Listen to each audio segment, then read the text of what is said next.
আপনার কাছে প্রশ্ন রেখে গিয়েছিলাম যে এইবারের নির্বাচন কমিশনে যারা আসছেন প্রধান নির্বাচন কমিশনার সহ 3 জন সাবেক আমলা, একজন সাবেক বিচারক এবং একজন সাবেক সেনা কর্মকর্তা, এমন একটি নির্বাচন কমিশন যেটি নিয়ে ম্যাডামও বলছিলেন কেমন আস্থা রাখতে পারবে জনগণ এবং রাজনৈতিক দলগুলো? যাদের মনোনীত করা হয়েছে এবং নিয়োগ দেওয়া হয়েছে তারা কেউই খুব পরিচিত না, চাকরি করতেন, বড় অবস্থানে ছিলেন, এটাই তাদের পরিচিতি। মাহবুব তালুকদার এদের মধ্যে ছোট গল্প লেখেন, লেখক হিসেবে মোটামুটি তার পরিচিতি আছে। এখন এরা কমিশনে নিযুক্ত হওয়ার যোগ্যতা সম্পন্ন প্রত্যেকেই, তাদেরকে নিয়ে কমিশন গঠন করা হয়েছে। এটা আশা করা যায় যে তারা সুনামের সঙ্গে ভালো করতে চেষ্টা করবেন।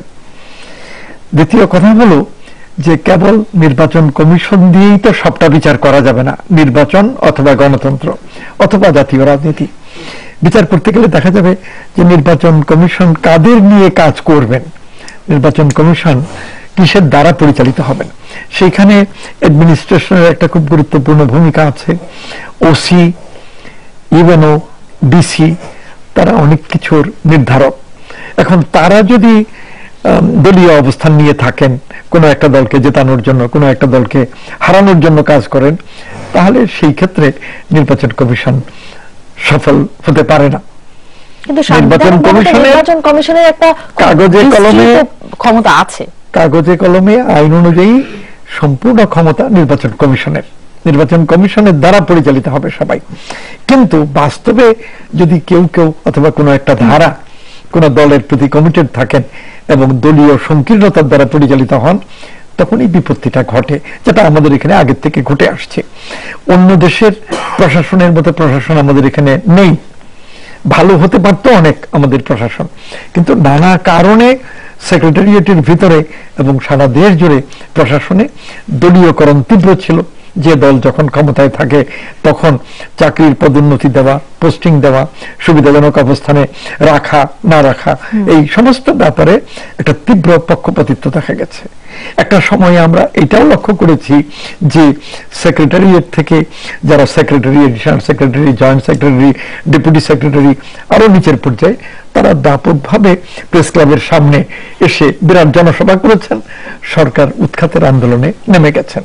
কিন্তু এরাই তো প্রশাসনের সবটা না, প্রশাসনের অন্তত অর্ধেক অংশ আছে যারা যে সরকারকে উৎখাত করতে চাইছে সেই সরকারের সমর্থক ছিল। আমি এটাই বলতে চাইছি যে দুই পক্ষের মধ্যে ঘৃণা, বিদ্বেষ, হিংসা, প্রতিহিংসা এটা অত্যন্ত তীব্র ছিল এবং স্বার্থের লড়াই তীব্র ছিল। আমরা আশা করতে চাই যে ধীরে ধীরে সেই অবস্থাটা কাটবে এবং এখানে একটা দল সমর্থন করতে পারেন, কিন্তু যখন তিনি একটা সরকারি অবস্থানে থাকবেন তখন দলের হয়েও তার অবস্থান হবে দলঊর্ধ্ব। একজন প্রধানমন্ত্রী একটা দলের বটে, কিন্তু প্রধানমন্ত্রী হিসেবে সব দলের সব মানুষের প্রতি তার দায়িত্ব পালন করতে হয় এবং তিনি দলের হয়েও দলের ঊর্ধ্বে থেকে রাষ্ট্রীয় কাজ পরিচালনা করেন। এই যে নীতি, এই নীতিটা আমাদের প্রশাসনে নেই, সেই জন্য নির্বাচন কমিশন অসুবিধায় পড়তে পারে।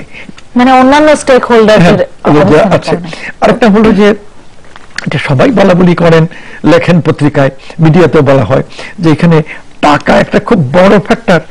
নানাভাবে টাকা খরচ করে, এমনকি রাজনৈতিক দলগুলো কাকে নমিনেশন দেবে, কে বেশি টাকা দিতে পারবে, এই ধরনের ব্যাপার আছে।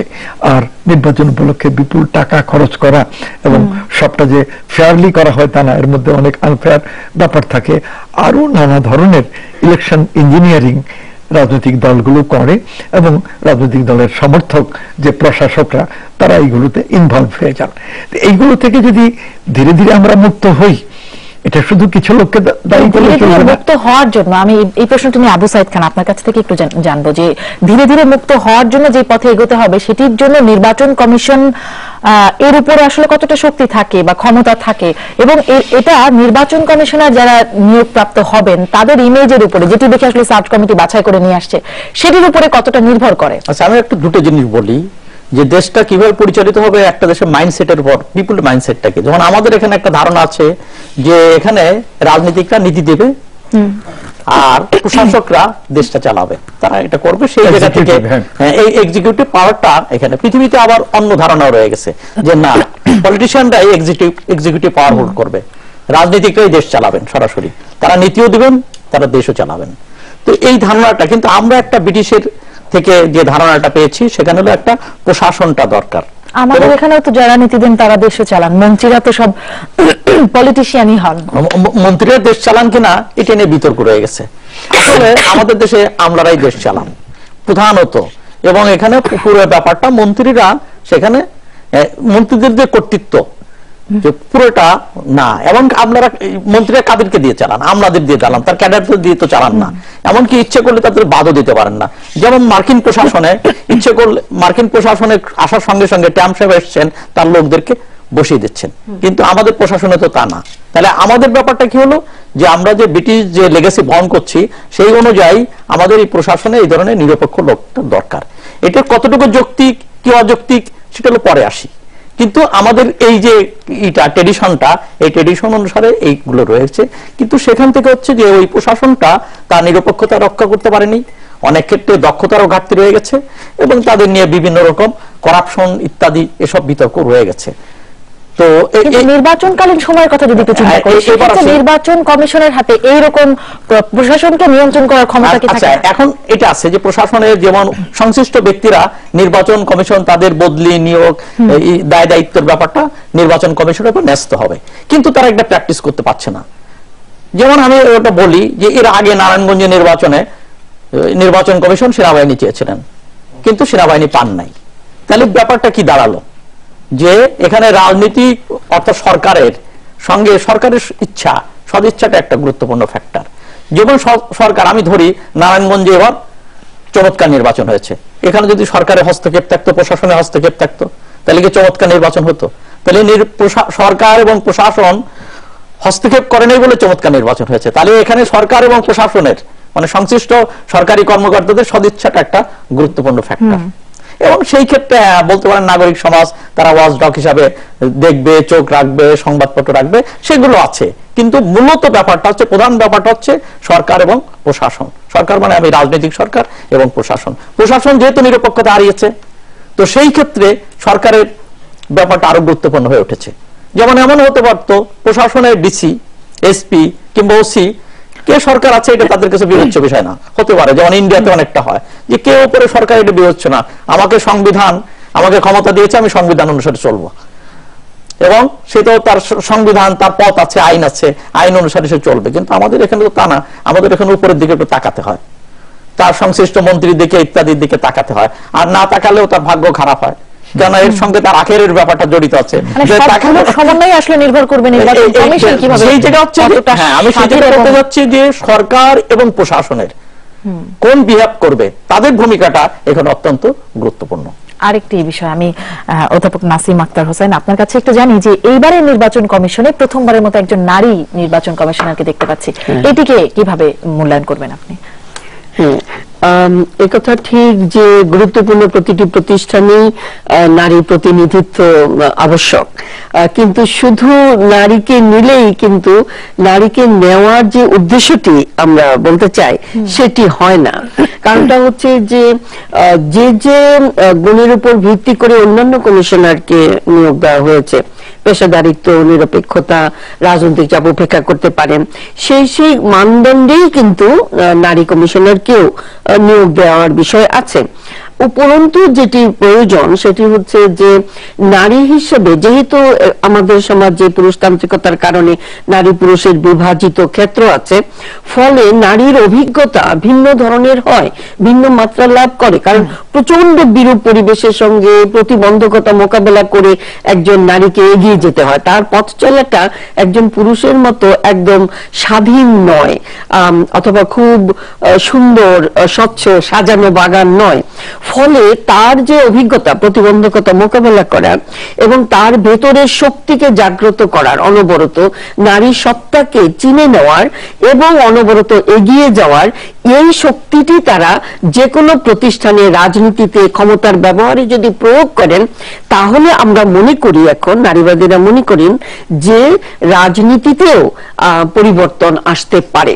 কারণ কেবলমাত্র পুরুষের একচেটিয়া আধিপত্যের কারণে রাজনীতিতে যে অ্যাগ্রেসিভনেস খুব বেশি আমরা লক্ষ্য করি, সেখানে কিন্তু নারীর যে সহজাত গুণ, সহনশীলতা এবং শান্তিপূর্ণভাবে মোকাবেলা করার সেই গুণটি যুক্ত হলে যেটি দাঁড়াবে, সেটি রাজনীতির রাজনৈতিক দলগুলোর প্রধান নেতৃত্বেই আছেন, কিন্তু এই একজন দুজন থাকার বিষয়টি নয়, যেটি আছে সেটিকে আরো বিস্তৃত করে এবং অধিকাংশ প্রতিষ্ঠানগুলোতে যদি নারী প্রতিনিধিত্ব থাকে, আবারও আমি উল্লেখ করছি, কেবল বায়োলজিক্যালি একজন নারী শরীর বহন করলেই কিন্তু হবে না, সেখানে সেই নারীকে আবার যোগ্য, স্বাধীন এবং তেমনই লড়াকু হতে হবে। নিশ্চয়ই নারী শক্তির অধিকারী বলতে আমরা যা বুঝি সেটি হতে হবে। আর এই আরেকটি বিষয় একটু স্যার আপনার কাছে জানবো, ডক্টর আবুল কাশেম ফজলুল হক, যেটি এই বর্তমান নির্বাচন কমিশনের সামনে যে বিষয়টি একটি চ্যালেঞ্জ হিসেবে কাজ করেছে, অংশগ্রহণমূলক করার। কারণ জাতীয় নির্বাচন 2014 থেকে শুরু করে এরপরে স্থানীয় নির্বাচনগুলোতেও বিএনপি অংশগ্রহণ করবে না বা বর্জন করবে, এরকম একটি করেছেও কিছুটা, এবং করবে বলে একটা আগে থেকে ধারণা দেওয়া ছিল। এই নির্বাচনের ক্ষেত্রে বা সামনে 2019 সালে যে নির্বাচনটি হতে যাচ্ছে, সেখানে বিএনপি অংশগ্রহণ করবে, তাদের আগ্রহটি তারা দেখাচ্ছে, এবং না করলে গণপ্রতিনিধিত্ব আদেশ অনুযায়ী তাদের নিবন্ধন বাতিল হয়ে যাবার বিষয় আছে, এবং 12টি দল যারা গতবার অংশগ্রহণ করেনি। সেক্ষেত্রে কি মনে করেন যে এবারের নির্বাচন কমিশনের উপরে কি চ্যালেঞ্জ কিছুটা কম থাকবে? সেটা মনে হয় ঘটনা পরম্পরায় এখন এমন একটা অবস্থা এসে গেছে যে সব দলই যাদের নিবন্ধন আছে নির্বাচন করতে চায়, নির্বাচন করবে। এখানে অন্য একটা ব্যাপার আছে, নতুন কোন দল যদি নির্বাচনে আসতে চায়, তাহলে নির্বাচন কমিশনের সঙ্গে নিবন্ধনের যে আইন করা আছে, এই আইনটা আমি বলবো অত্যন্ত খারাপ। এই আইন তো পার্লামেন্টের মাধ্যমে করেছে, আগে নির্বাচন কমিশন করেছে বটে, কিন্তু পার্লামেন্ট থেকেই আসছে সেটা। তো সেই আইন পরিবর্তন করা দরকার, যাতে একজন ইন্ডিপেন্ডেন্ট ক্যান্ডিডেট হিসেবে দাঁড়াতে চাইলে সহজে দাঁড়াতে পারেন, নতুন কোন দল নিবন্ধিত হতে চাইলে সহজে হতে পারেন। এই যে এতজন ভোটারের স্বাক্ষর নিয়ে আসতে হবে, আরো কি কি করে রাখছে, এটা একেবারে অ্যাবসার্ড। আইনের বিষয়ে আপনি আপত্তি তুলছেন। আমি একটা বিরতি নিয়ে আসি। আমি এই বিষয়টি আরেকটু জানতে চাইবো যে এই নির্বাচন কমিশনের সামনে চ্যালেঞ্জ গুলো কি থাকবে বা কম বেশি কি হতে পারে। আর দর্শক সাথেই থাকুন, ফিরছি একটু পরে।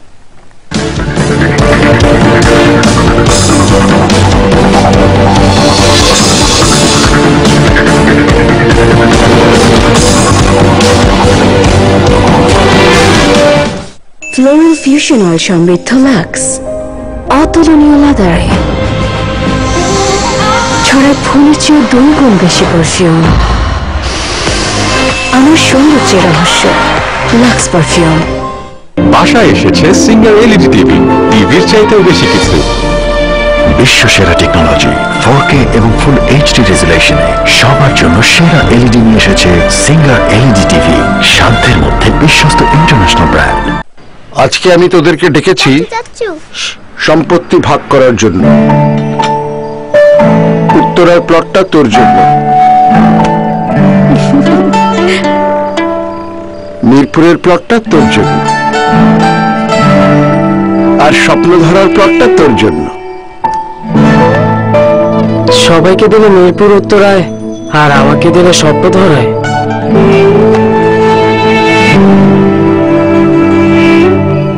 আরে বোকা, তোকে তো দিলাম আধুনিক ঢাকায়। স্বপ্নধারা, ঢাকা মাওয়া 300 ফিট মহাসড়কের পাশে।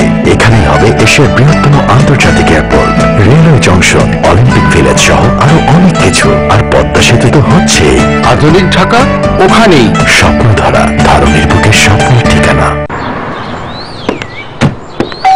আরে ডাক্তার ভাই যে কি পথ ভুলে নাকি? কাজের চাপে সময় পাই না। আগে বসো। ইঞ্জিনিয়ার শোনো, ক্লিনিকের কাজটা ধরেছি। সিমেন্ট কোনটা নিচ্ছ?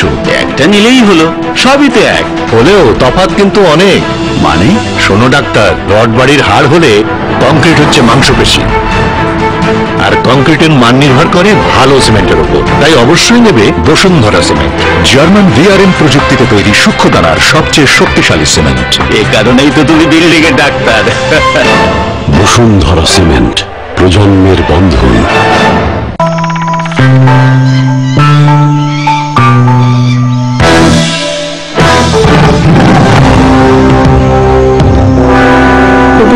ভাই কেমন ইম্পসিবল টেস্ট, ঠিক নাটগুরুর মতো। হট স্পাইসি বারবিকিউ, তিনটি ফ্লেভার নিয়ে নাটগুরু এখন তোমার কাছে। আপনার সাবান কি ত্বকের জন্য রুক্ষ? আমরা হারমিট ও নাতাশার সাবান লিটমাস টেস্টে চেক করলাম। যদি পেপার নীল হয়ে যায় তাহলে সাবানটি রুক্ষ। নাতাশা বেছে নিল তার প্রিয় স্যান্ডেল সোপ, লিটমাসটি নীল হয়ে গেল। আর ডাভ বার রং একটু বদলায়নি। 1/4 ময়শ্চারাইজিং ক্রিম সমৃদ্ধ ডাভ কোমল। বেছে নিন সেই হার যা কোমল। ডাভ রিগেল সুপার প্রিমিয়াম কমফোর্টে স্মুথ হয়ে যাবে সব। কানাডার বিখ্যাত রেড ওকের উপর লেখা পেইন্ট, সাথে চাইনিজ ফেব্রিক্সে রিগেল সুপার বসলে এতটাই ভালো হয়ে যায় যে সবকিছুতে তখন শুধুই ওকে। বাজার ওয়েদার কোট অ্যান্টিডট লং লাইফে আছে ন্যানো অ্যাডিটিভস, যা দেয়ালের মাইক্রোফোর্সকে পূরণ করে। ফলে আপনার বাড়ি থেকে ধুলো ময়লা থেকে সুরক্ষিত বছরের পর বছর।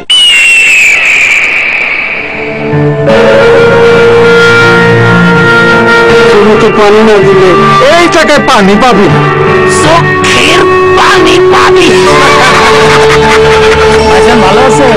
মুরল কি একটা পাম্প বসাইছে দেখা যায় না, খালি পানি আর পানি। নাম কি? আরে চাচা, আরএফএল সাবমার্সিবল পাম্প। আপনারা বসান। কিন্তু টাকা, যে টাকায় পানি কিনতেন সে টাকায় সবাই মিলে পাম্প কিনেন।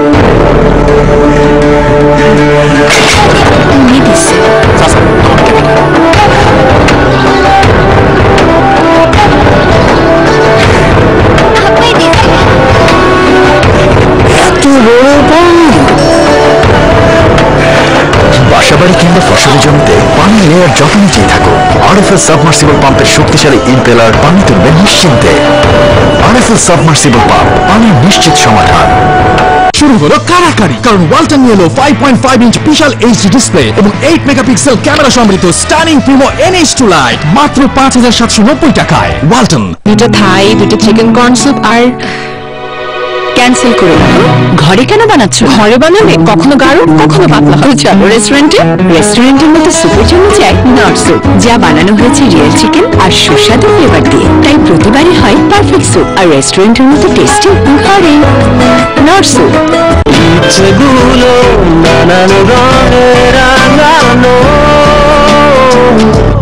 রঙে রাঙানো, রঙে রাঙানো, রঙে নানান রং ও বৈচিত্র্যে আরএফএল সার্ভিং বোল, মনে রঙে রাঙানো। ফ্লোরি ফিউশন অয়েল সমৃদ্ধ লাক্স, অতুলনীয় আদরে ছড়ায় ফুলের চেয়ে 2 গুণ বেশি পারফিউম। আমার সৌন্দর্যের রহস্য লাক্স পারফিউম। স্মার্টফোন এখন সাধ্যের মধ্যে। ওয়ালটন নিয়ে এলো 5 ইঞ্চ ডিসপ্লে ও 5 মেগাপিক্সেল ক্যামেরা যুক্ত 3টি আকর্ষণীয় কালারে প্রিমো F5 মাত্র 490 টাকায়। ওয়ালটন। আরে ডাক্তার ভাই যে কি পথ ভুলে নাকি? কাজের চাপে সময়ই পাই না। আগে বসো। ইঞ্জিনিয়ার শোনো, ক্লিনিকের কাজটা ধরেছি। সিমেন্ট কোনটা নিচ্ছ? একটা নিলেই হলো, সবই তো এক। হলেও তফাৎ কিন্তু অনেক। মানে? শোনো ডাক্তার, রড বাড়ির হাড় হলে কংক্রিট হচ্ছে মাংসপেশি, আর কংক্রিটের মান নির্ভর করে ভালো সিমেন্টের উপর। তাই অবশ্যই নেবে বসুন্ধরা সিমেন্ট। জার্মান ভিআরএম প্রযুক্তিতে তৈরি সূক্ষ্ম দানার সবচেয়ে শক্তিশালী সিমেন্ট। এ কারণেই তো তুমি বিল্ডিং এর ডাক্তার।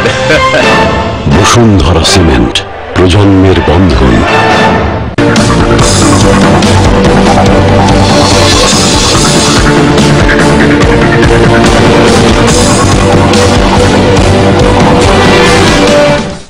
বিরতির পর আবারও ফিরলাম 24 ঘন্টায়। যে বিষয়টি নিয়ে আমরা কথা বলছিলাম সেখানেই আবার জানতে চাই এবার একটু ডক্টর নাসিম আক্তার হোসেন আপনার কাছ থেকে শুরু করে যে এই নির্বাচন কমিশন মানে যেটি দায়িত্ব নিতে যাচ্ছে তাদের সামনে বড় চ্যালেঞ্জগুলো কি কি, এবং যেটি স্যারের কাছ থেকে শুনতে চাইছিলাম যে বিদায়ী কমিশনের চাইতে অন্তত এদিক থেকে কি তাদের সামনে চ্যালেঞ্জ কম কিনা, যে অংশগ্রহণমূলক করার যে বিষয়টি যেটি এই নির্বাচন কমিশনের সামনে ছিল।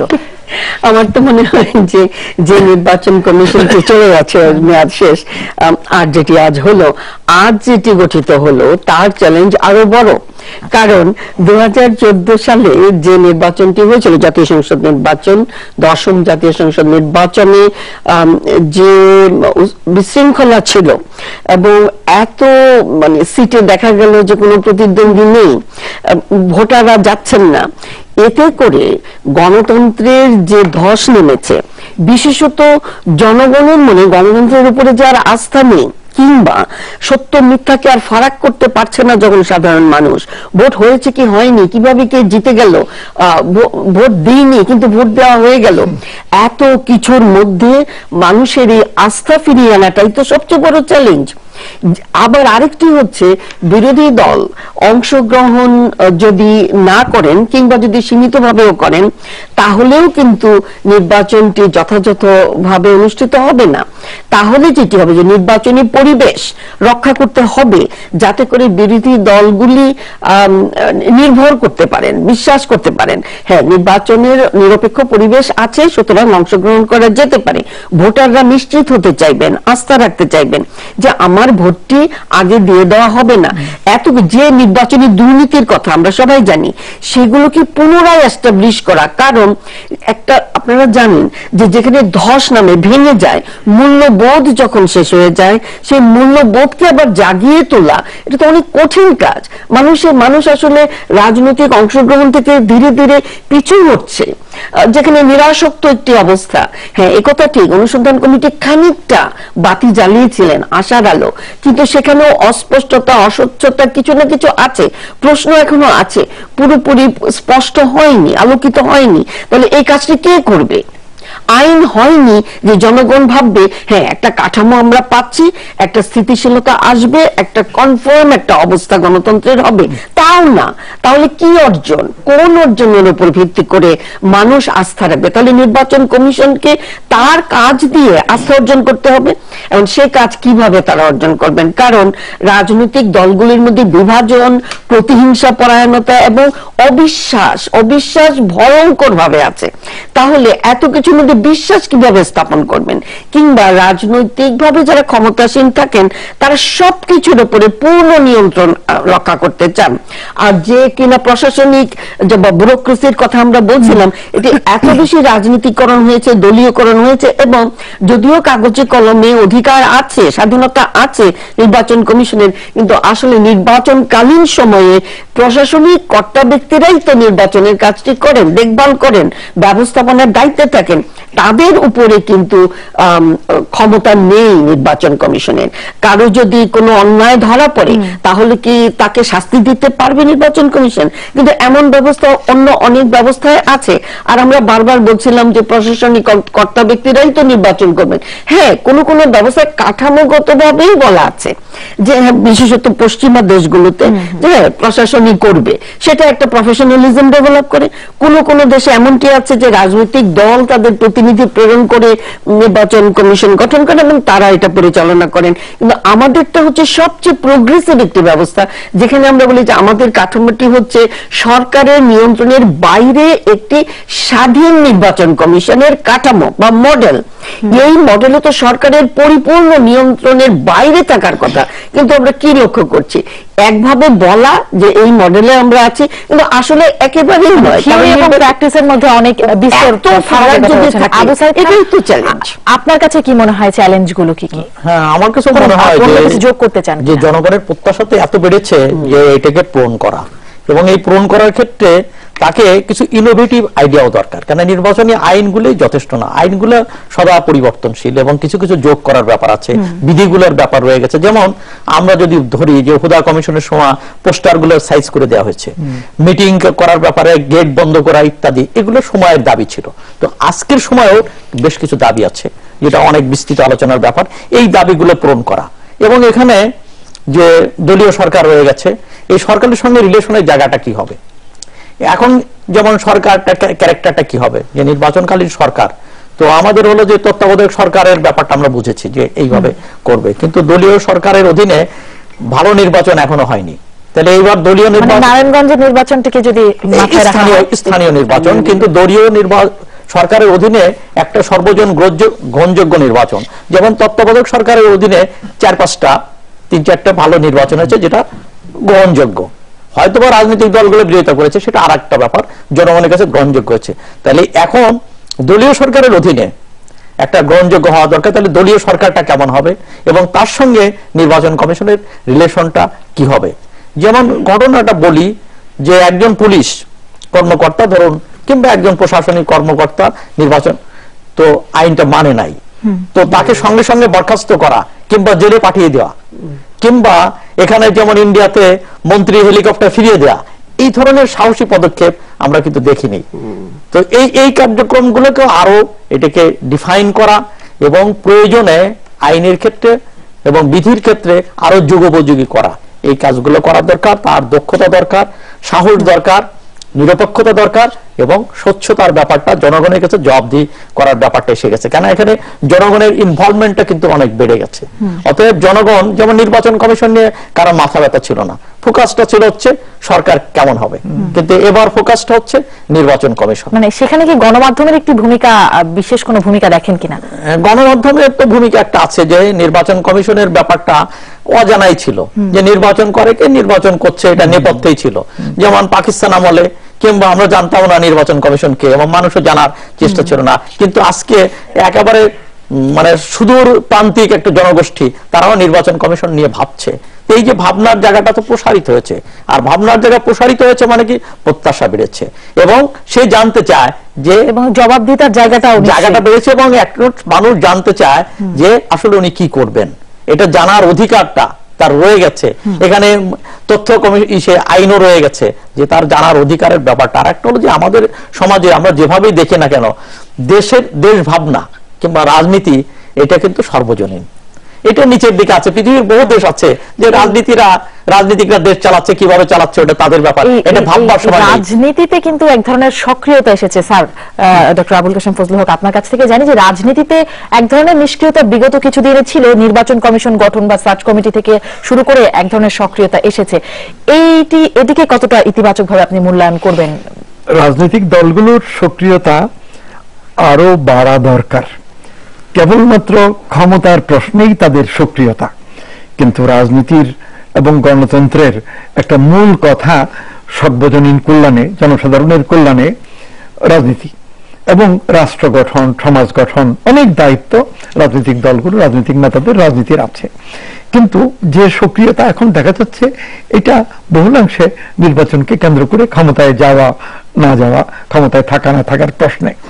কাজেই আমরা প্রশংসাজনক সক্রিয়তা চাই জনজীবনের কল্যাণে যারা চিন্তা করছেন। দফাভিত্তিক একরকম কর্মসূচি আমাদের ছিল সবসময় রাজনীতিতে আগে, সেরকম সুস্পষ্টভাবে আমরা এই 10টা সমস্যাকে আজকের দিনে আমাদের জনজীবনের প্রধান সমস্যা মনে করি। 10টার জায়গায় 20টা হতে পারে। সেইভাবে জনসাধারণকে সঙ্গে নিয়ে আমরা এই সমস্যাগুলোর সমাধান করতে চাই।